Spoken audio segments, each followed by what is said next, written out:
Hi, I'm Dave Levacy, Fairfield County Commissioner, and I'm here with Sheriff Alex Lape, Chief Collins, and Dennis Keller, our Facilities Director. And we're here at Fairfield County's Sheriff's Training Facility here in Madison Township. And this project's been a long time coming because the sheriff, to be qualified and to qualify their deputies, they have to have training in armaments and that sort of thing on an annual basis.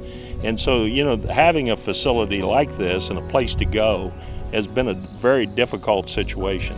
So I've been a commissioner for about 10 years, and I was approached by then Sergeant Collins, who's now Chief Collins. And Chief Collins asked, hey, we need a shooting range, a training facility. But I've approached the commissioners in the past, and there hasn't been any agreement to do that. And so what happened was through Republic Waste, they donated about 30 acres at an ideal location to build a facility like this.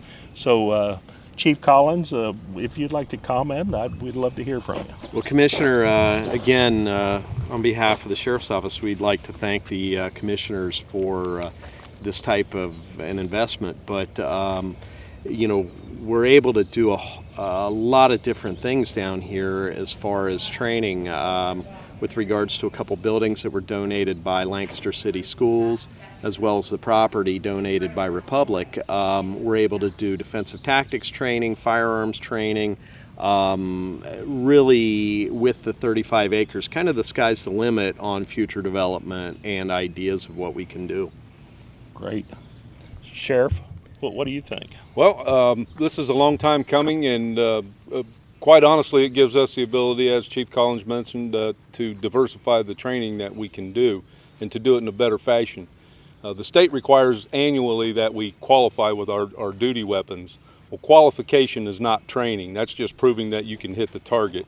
So we can do we can implement some real live type scenario trainings down here with this facility, and then again with the buildings over here, we can cover the whole gamut of use of force type trainings.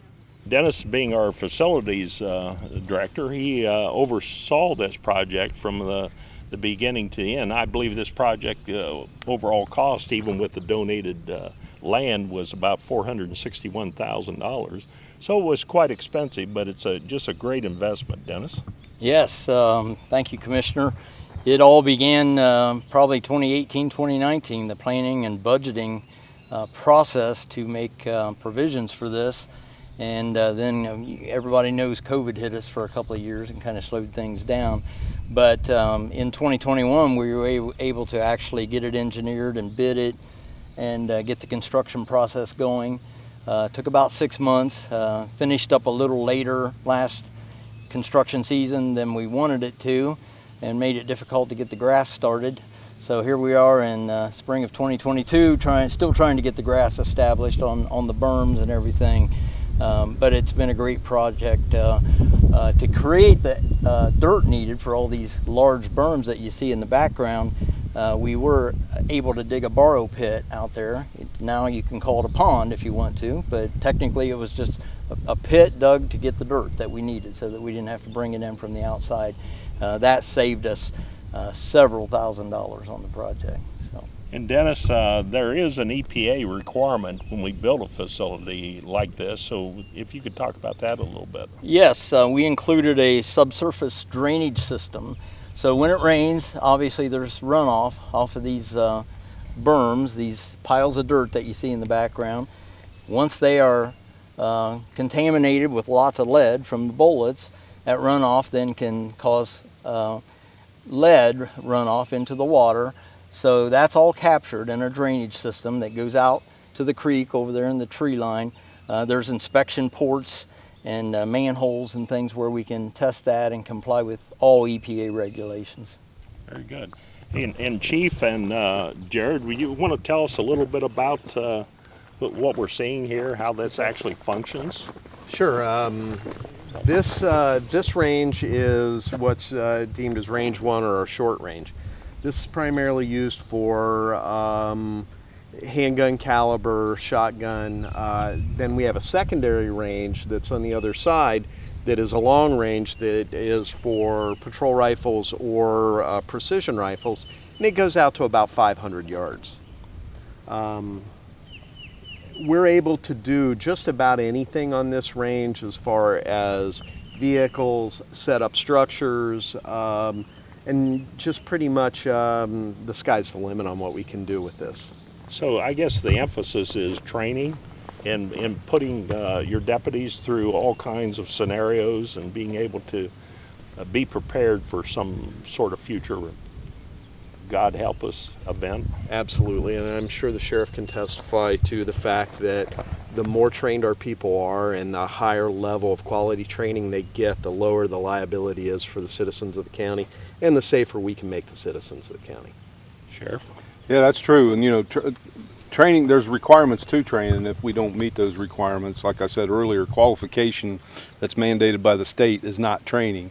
That's the minimum training that you have to do, and this gives us the ability to be creative and create scenarios and use vehicles and do different types of movements and things like that with a live fire training exercise. And it's closely monitored with the range instructors, and they're all well versed and certified as such, and know how to operate these type of events and training scenarios. So this area here is perfect for that type of activity. There's probably very few facilities like this throughout Ohio, I would imagine. Right, at least not this professionally designed and with the general plans that are in place on this as far as the environmental, even down to we have plans on monthly testing the decibel levels on the sound that's coming out of the property, because that is an absolute major concern for us to have and be good neighbors. Right. And this is in a very remote area, so consequently, as you mentioned, good neighbors, it's very important that we be good neighbors. And if something's going on in the neighborhood, we want to know about it. Yes, and so far the neighbors love us. Yeah, well, good. Anything to add, Sheriff? Well, as you mentioned, the ranges that do exist throughout the state, a large percentage of those are indoor type ranges. And what you can do in an indoor range is pretty much relegated to the space, and there's usually not very much. The exposure, lead contaminants to the folks that actually work inside those ranges, range instructors, people that are participating in the shooting exercises, there's requirements to get blood testing done. We don't have to worry about any of that out here in this outdoor open range. And we train like it's real, and if it's raining, we're training. So we're not going to stop just because of sprinkling a little bit, and it's going to give it even more of a real life type feel. Well, as you know, in Fairfield County, we, the commissioners, and as well as the community, is very supportive of our law enforcement. We want to provide them the best and the best training possible. And Sheriff and Chief, I think you're providing that through your proactive policies. Yep, and we appreciate the opportunity the commissioners have given us to conduct that kind of training. Dennis, anything to add? No, I think it's been a very successful project, and look forward for years ahead. Well, thank you, Fairfield County, and thank you for allowing me to be one of your commissioners.